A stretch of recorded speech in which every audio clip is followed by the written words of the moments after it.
ایران میں پرتشدد مظاہروں کی شدت میں کمی آ گئی۔ ایرانی ذرائع کے مطابق شمال مغربی تہران کے سوا باقی شہروں میں ہفتے کو صورتحال پرامن اور ٹریفک رواں دواں رہی۔ ایران میں جاری پرتشدد مظاہروں میں اموات کی تعداد 65 ہو گئی۔ مرنے والوں میں 15 سیکیورٹی اہلکار شامل۔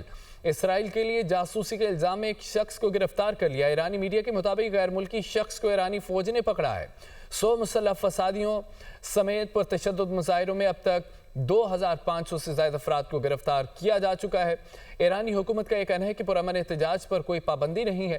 فسادیوں سے سختی سے نپٹیں گے، املاک تباہ کرنے والوں کو نہیں چھوڑیں گے۔ ملک بھر میں انٹرنیٹ سروس تیسرے روز بھی بند رہی۔ ایرانی پاسداران انقلاب کا کہنا ہے کہ ملکی دفاع ریڈ لائن ہے۔ ایرانی فوج کا ہر سازش کا مقابلہ کرنے کے لیے پرعزم ہے۔ کہا کہ امریکہ اور اسرائیل نے فسادات کی سازش کی، دشمن کی نقل و حرکت پر نظر ہے، قومی مفادات کا تحفظ کریں گے۔ ایران میں جاری پرتشدد مظاہروں میں اموات کی تعداد 65 ہو گئی۔ مرنے والوں میں 15 سیکیورٹی اہلکار شامل۔ اسرائیل کے لیے جاسوسی کے الزام میں ایک شخص کو گرفتار کر لیا۔ ایرانی میڈیا کے مطابق غیر ملکی شخص کو ایرانی فوج نے پکڑا ہے۔ 100 مسلح فسادیوں سمیت پرتشدد مظاہروں میں اب تک 2500 سے زائد افراد کو گرفتار کیا جا چکا ہے۔